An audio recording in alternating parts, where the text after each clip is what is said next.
Reactions of third period elements with oxygen. हमने start किया था और पिछले लेक्चर में हमने क्या पढ़ा था कि left to right reactivity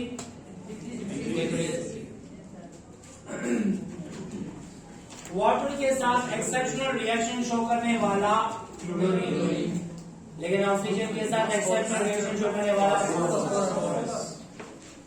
sodium is more reactive than magnesium and magnesium is more reactive than aluminium is more reactive than और सिलिकॉन को ज्यादा रिएक्टिव होना चाहिए लेकिन फास्फोरस की रिएक्टिविटी एक्सेप्शनली ज्यादा होना चाहिए विद ऑक्सीजन। क्यों? क्योंकि इसमें होता है angle strength. Left right reactivity decreases. Phosphorus के केस में ये दो किस्म के ऑक्साइड बनाता है, एक को कहते हैं फास्फोरस ट्राइऑक्साइड, एक को कहते हैं phosphorus penta oxide P4O6 and P4O10 which are the dimeric form of P2O3 and P2O5। ठीक है, अब हम आते हैं सल्फर का रिएक्शन और क्लोरीन की तरफ। याद रहे कि सल्फर को जब हम हीट करते हैं इन द प्रेजेंस ऑफ ऑक्सीजन तो फ्लेम का कलर होता है पेल ब्लू। कौन सा कलर है? Pale blue. Sulphur Burns in oxygen with pale blue flame. मैंने कहा था sodium Burns with yellow flame, magnesium Burns with white flame. Aluminium को पाउडर फॉर्म में स्प्रिंकल करो तो व्हाइट स्पार्कल्स प्रोड्यूस करता है। सिलिकॉन फ्लेम को कलर नहीं देता। फास्फोरस व्हाइट स्मोक के साथ जलता है, ठीक है, और सल्फर ऑक्सीजन की प्रेजेंस में पेल ब्लू फ्लेम के साथ जलता है। जैसे कि आपने देखा होगा घरों में जब आप सुई गैस को जलाते हैं तो फ्लेम का कलर क्या होता है? ब्लू। ठीक है, ये ब्लू फ्लेम किस वजह से है? Due to the presence of sulphur. Sulphur कहां से है? थायोल। थायोल्स को हम ऐड करते हैं ताकि हम डिटेक्ट कर सके लीकेज ऑफ पाइप को। ठीक है, दूसरी बात, बाकी तो बात अलग है कि अगर हम सुई गैस को जलाएं तो नीचे से ब्लू होता है, ऊपर रेड एंड ऑरेंज हो जाता है। ये कलर्स हमें बताते हैं कि कंप्लीट कंबशन हो रही है या इनकम्प्लीट। ब्लू फ्लेम का मतलब कंप्लीट कंबशन, रेड या ऑरेंज फ्लेम का मतलब इनकम्प्लीट कंबशन। आपने देखा होगा रेड या ऑरेंज फ्लेम तब होता है जब हम सुई गैस को बहुत तेज कर लेते हैं। जब सुई गैस तेज होती है तो ज्यादा गैस निकलती है और जब गैस निकलती है ज्यादा तो कंप्लीट कंबशन नहीं होती। स्लो होगा फ्लेम तो वो सारा का सारा ब्लू होगा, मतलब कंप्लीट कंबशन नहीं है। अब आते हैं sulphur Burns in oxygen with pale blue flame and produces sulphur dioxide. Sulphur O2 SO2 बना हुआ है, ठीक है, सल्फर डाइऑक्साइड। अब एक और बात, क्लोरीन की तरफ आते हैं। Left to right reactivity decreases but exceptional reaction is shown by phosphorus. एक और बात, क्लोरीन मुख्तलिफ किस्म के ऑक्साइड बनाता है लेकिन हम सिर्फ दो डिस्कस करते हैं। एक है Cl2O7 dichlorine hepta oxide and dichlorine monoxide. याद रहे क्लोरीन के ऑक्साइड डायरेक्टली नहीं बनते। मतलब क्या है? हमने सोडियम को फ्लेम पे रखा, हमें ऑक्साइड मिल गया। हमने मैग्नीशियम को रखा, एल्यूमिनियम को रखा, सिलिकॉन को रखा, हमें क्या मिला? डायरेक्टली ऑक्साइड मिल गया। फास्फोरस को रखा, ऑक्साइड मिल गया। सल्फर को रखा, ऑक्साइड मिल गया। क्लोरीन को रखेंगे तो हमें ऑक्साइड, कौन से वाला एलिमेंट डायरेक्टली ऑक्सीजन के साथ ऑक्साइड नहीं बनाता? कौन? क्लोरीन। अच्छा भाई कैसे बनते हैं? हम लेते हैं इनके एसिड्स, क्या लेते हैं? ऑक्सी एसिड कहलाते हैं। ऑक्सी एसिड किसे कहते हैं? वो एसिड जिसमें ऑक्सीजन हो। मैंने कहा oxide of chlorine can not be produce directly, इसे हम डायरेक्टली प्रोड्यूस नहीं कर सकते। It produces indirectly by dehydrating.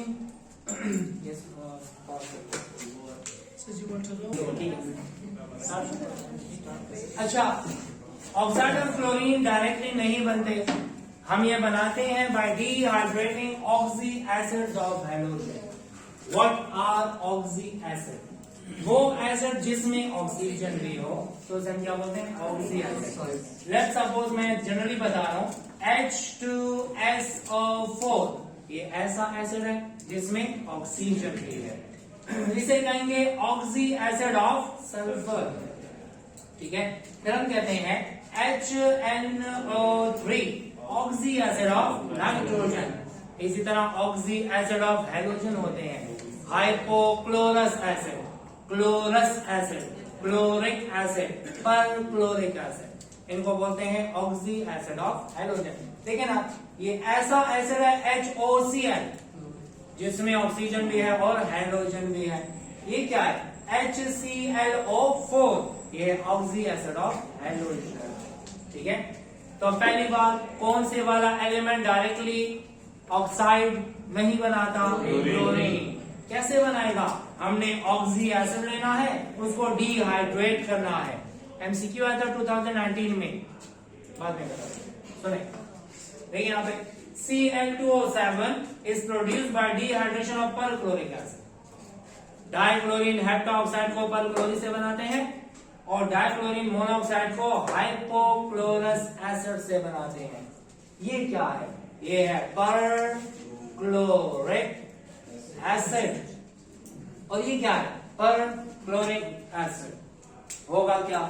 एक एसिड से जाएगा H और दूसरे से जाएगा OH तो बनाएगा H2O, वाटर निकल गया। इस पे आया पॉजिटिव चार्ज, इस पे आया नेगेटिव, ये नेगेटिव कंबाइन होगा इस पॉजिटिव के साथ तो बन जाएगा क्या? Cl के साथ ये है C double bond O, C double bond O, sorry, और ये C double bond O, Cl double bond. अच्छा, यहाँ पे डबल बॉन्ड है, यहाँ पर डबल। ये ऑक्सीजन इसके साथ है और ये ऑक्सीजन अटैच होगा इस क्लोरीन के साथ। ये ऑक्सीजन अटैच होगा इस क्लोरीन के साथ, यहाँ पे डबल बॉन्ड आ रहा है ऐसे। ठीक है, Cl double bond O, double bond O, double bond. कितने क्लोरीन? 2। कितने ऑक्सीजन? 7। 1 2 3 4 5 6 7। इसको कहते हैं Cl2O7। मतलब इनमें से हमने क्या निकाला? इसे कहते हैं anhydrous form of perchloric acid. क्या बोलते हैं? Anhydrous form of perchloric. Anhydrous का मतलब वाटर रिमूव हो चुका है, या हम कहते हैं anhydride, anhydride of perchloric acid. समझ आ रही है? What is this? This is the anhydride of HClO4.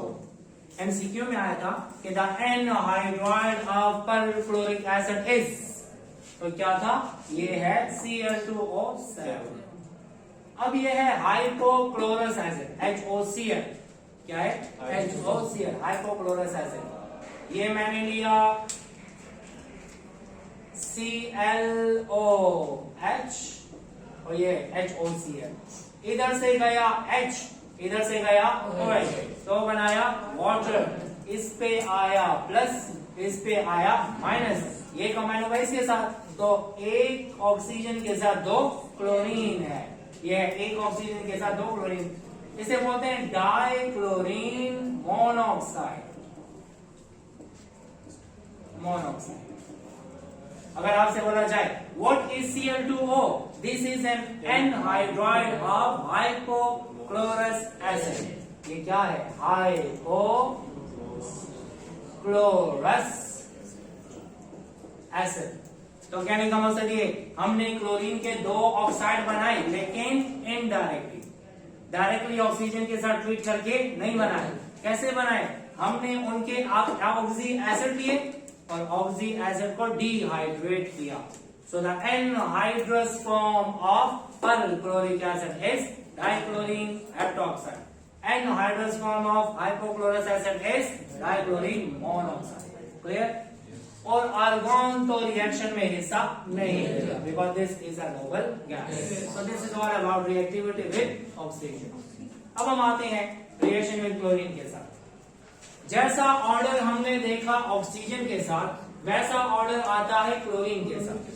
हमने क्या कहा था? सोडियम ज्यादा रिएक्टिव, मैग्नीशियम कम, एल्यूमिनियम और कम, सिलिकॉन और कम, फास्फोरस ज्यादा हो गया, होना चाहिए कम। इसी तरह यहाँ पर भी होगा, ज्यादा कम कम कम, एक ज्यादा हो गया, लेकिन ये इतना ज्यादा होगा कि सोडियम से भी कम होगा। सोडियम सबसे ज्यादा रिएक्टिव है, फास्फोरस इतना ज्यादा रिएक्टिव नहीं है। सोडियम को ओपन एटमॉस्फेयर में नहीं रखा जा सकता, फास्फोरस को हम ओपन एटमॉस्फेयर में रख सकते हैं। समझ आ रही है? ठीक है, अगेन ज्यादा कम कम कम, और ये वाला शो करेगा एक्सेप्शनल बिहेवियर। ठीक है, with oxygen and with chlorine, दोनों के साथ। क्लोरीन के साथ रिएक्शन करेगा सोडियम, तो सोडियम क्लोराइड बनेगा, मैग्नीशियम मैग्नीशियम क्लोराइड बनेगा, एल्यूमिनियम एल्यूमिनियम क्लोराइड बनेगा, सिलिकॉन सिलिकॉन टेट्रा क्लोराइड बनाएगा। फर्क क्या है? रिएक्टिविटी का। ये बहुत आसानी से बनाएगा, इसके लिए थोड़ा टाइम ज्यादा लगेगा, इसके लिए टाइम और ज्यादा लगेगा, एंड सो ऑन। ठीक है, आते हैं सोडियम की तरफ। सोडियम को जब जलाते हैं क्लोरीन में, इसमें किसकी प्रेजेंस में? ऑक्सीजन की प्रेजेंस में येलो फ्लेम देता है, लेकिन क्लोरीन की प्रेजेंस में ब्राइट ऑरेंज फ्लेम देता है। When sodium is heated in oxygen, what will be the color of flame? Yellow. When sodium is heated in chlorine atmosphere, what will be the color of flame? Bright orange color. और बनाएगा क्या? White solid. कौन सा? NaCl.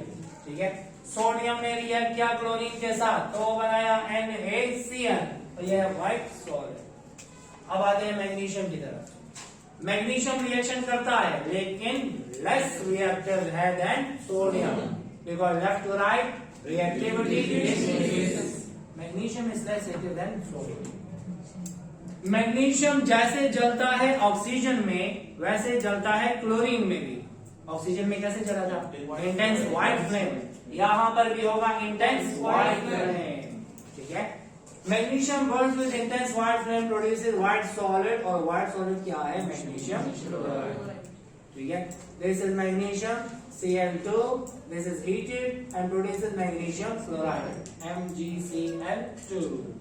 अब आते हैं aluminium की तरफ। एल्यूमिनियम की रिएक्टिविटी कम है, मतलब एल्यूमिनियम की रिएक्टिविटी, तो हमने एक ट्यूब लेनी है, ग्लास ट्यूब लेनी है जो हीट रेजिस्टेंट हो। उस ट्यूब में हमने रखा हुआ है एल्यूमिनियम का कॉइल, एल्यूमिनियम का कॉइल रख दिया, और हम उसके ऊपर पास करते हैं क्लोरीन गैस। क्या पास करें? जब क्लोरीन गैस इसमें से पास करते हैं, इस ट्यूब में से पास करते हैं, ये हमने क्यों लिया? ताकि सरफेस एरिया यहां पर कंटेनर का कम हो और क्लोरीन का एल्यूमिनियम के साथ इंटरेक्शन ज्यादा हो। ठीक है, हम ओपन एटमॉस्फेयर में एल्यूमिनियम को क्लोरीन के साथ ट्रीट कर भी दें तो आसानी से रिएक्शन नहीं करेगा। हमने ट्यूब लेनी है और उसके अंदर हमने कॉइल रख देना है, और हम ऊपर से पास करेंगे एक्सेस ऑफ क्लोरीन गैस, और पास करने के बाद साथ ही साथ हमने क्या किया? हीट किया, तब जाके वो रिएक्ट करके एल्यूमिनियम क्लोराइड बनाएगा, AlCl3। ये व्हाइट सॉलिड है, ये व्हाइट सॉलिड है, लेकिन aluminium chloride pale yellow solid है। कौन सा? ठीक है, मैंने कहा aluminium is less reactive than magnesium. जब एक क्लीन कॉइल एल्यूमिनियम को हीट किया जाता है in a tube in the presence of chlorine atmosphere, it produces pale yellow solid, वो है AlCl3। 2 moles of aluminium, 3 moles of chlorine gas produces AlCl3। एक और इंपॉर्टेंट बात, AlCl3 कभी भी हमें ऐसा नहीं मिलता, हमें मिलता है डायमेरिक फॉर्म। कौन सी फॉर्म है? डायमेरिक का मतलब 2 parts combined together। पॉलीमर का मतलब many parts combined। डायमर का मतलब 2 parts combined। एक एल्यूमिनियम क्लोराइड दूसरे एल्यूमिनियम क्लोराइड के साथ कंबाइन होगा, Al2Cl6 बनाएगा। इसका मतलब ये हुआ, अगर एमसीक्यू में आए which element produces dimeric chloride, तो एल्यूमिनियम। डायमेरिक क्लोराइड कैसा होता है? Al2Cl6। ठीक है, this is about the reactivity of aluminium with chlorine. अब आते हैं सिलिकॉन की तरफ। अच्छा, reactivity of silicon with chlorine. हमने कहा left to right reactivity decrease होती है, सोडियम ज्यादा है, मैग्नीशियम कम, एल्यूमिनियम उससे कम, सिलिकॉन उससे भी कम। एल्यूमिनियम को हमने हीट किया था कॉइल की फॉर्म में ट्यूब के अंदर, यहाँ पर हम सिलिकॉन को पाउडर में कन्वर्ट करेंगे। पाउडर में कन्वर्ट करने का मकसद क्या? To decrease the particle size and to increase the surface area. तो silicon is less reactive than aluminium. Silicon को हीट किया जाता है हाई टेम्परेचर पे, लेकिन पाउडर फॉर्म ये बनाता है कलरलेस लिक्विड। तो कौन से वाला एलिमेंट कलरलेस लिक्विड बनाता है क्लोरीन के साथ? सिलिकॉन। ठीक है, इसको हीट किया जाता है पाउडर्ड फॉर्म में। मतलब हमें क्लियर पता लग रहा है कि एल्यूमिनियम को कॉइल की फॉर्म में हीट किया, रिएक्शन हो गया, लेकिन हमने इसको हीट करना होगा सिलिकॉन को पाउडर्ड फॉर्म में। आपने पढ़ा होगा फर्स्ट ईयर में कि rate of reaction depends upon particle size and surface area. As particle size decreases, surface area increases, rate of reaction also increases. अच्छा, ये है silicon treated with 2 moles of Cl2, we get silicon tetrachloride। ये है colorless liquid, ये colorless liquid है। Clear?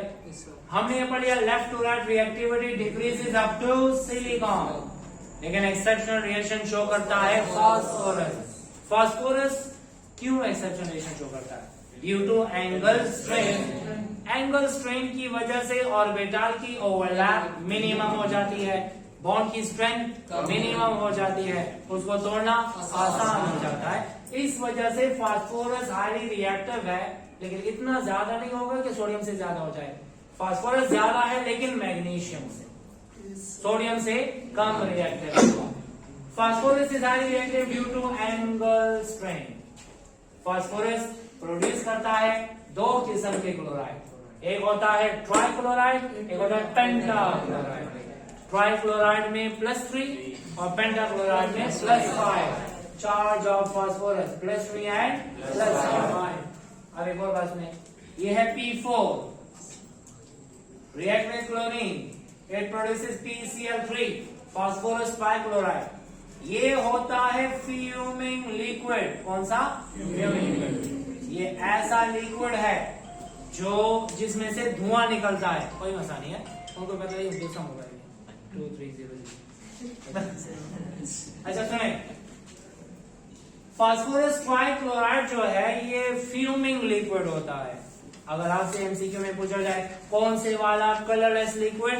SiCl4। कौन से वाला फ्यूमिंग लिक्विड? PCl3। फ्यूमिंग का मतलब जिसमें से धुआं निकल रहा होता है, ठीक है, फ्यूम्स निकल रहे होते हैं।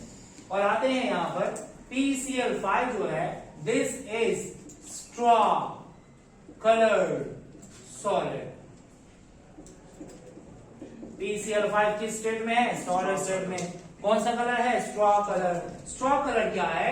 वही कलर है pale yellow. Pale yellow colour को क्या बोलते हैं? Straw colour.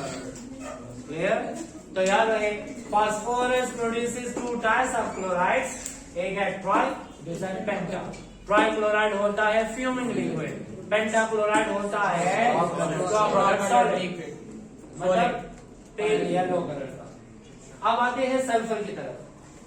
सल्फर को जब हीट करते हैं क्लोरीन की प्रेजेंस में, तो ये फाउल स्मेलिंग लिक्विड बनाता है। मतलब ऐसा लिक्विड जिसकी स्मेल बहुत ज्यादा इरिटेटिंग होती है, गंदी स्मेल होती है। ठीक है, याद रहे, ज्यादातर वो कंपाउंड जिसमें सल्फर होता है उसकी स्मेल अच्छी नहीं होती, अनप्लीजेंट होती है। जैसे थायोल्स, अनप्लीजेंट स्मेल। इसी तरह डाइसल्फर डाइक्लोराइड, अनप्लीजेंट स्मेल। इसी तरह H2S गैस, पता ही नहीं पता, H2S गैस जो है उसकी रोटन एग जैसी स्मेल होती है। H2S गैस की, हाँ, गंदे अंडे की तरह स्मेल होती है। ठीक है, तो सल्फर प्रोड्यूस करता है कौन से कलर का? ऑरेंज कलर का फाउल स्मेलिंग लिक्विड। कौन सा लिक्विड है? Foul smelling liquid. और जब उसे ट्रीट करते हैं किसके साथ, क्लोरीन के साथ।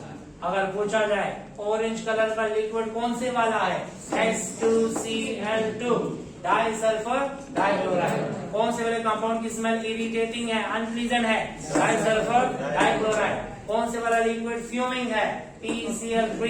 कौन से वाला स्ट्रॉ कलर्ड सॉलिड बनाता है, PCl5 एंड AlCl3। वो भी तो पेन येलो है ना, दोनों पेन येलो है, तो दोनों स्ट्रॉ हो गए। ठीक है, क्लियर हो गया। So this is all about reaction। एक और बात, क्लोरीन क्लोरीन के साथ रिएक्ट नहीं करता, ठीक है। क्यों? क्योंकि अगर हमने देखे ना रिएक्शन में क्या लिया हुआ है, Cl2, इधर क्या लिया हुआ है, Cl2, इधर क्या लिया हुआ है, Cl2। क्या Cl2 के साथ रिएक्ट करेगा, नहीं। ठीक है, Cl4 कैसे बनेगा, सब देख रहे हैं, ये और दूसरा argon can not react with chlorine. ठीक है, कुछ ऐसे और यार बच्चे भी हमारी क्लास में हैं जो Cl से Cl4 भी बना सकते हैं, जिसका नाम है अनस। और लाइक करें, शेयर करें, सब्सक्राइब करें और बेल आइकन प्रेस करना मत भूलना।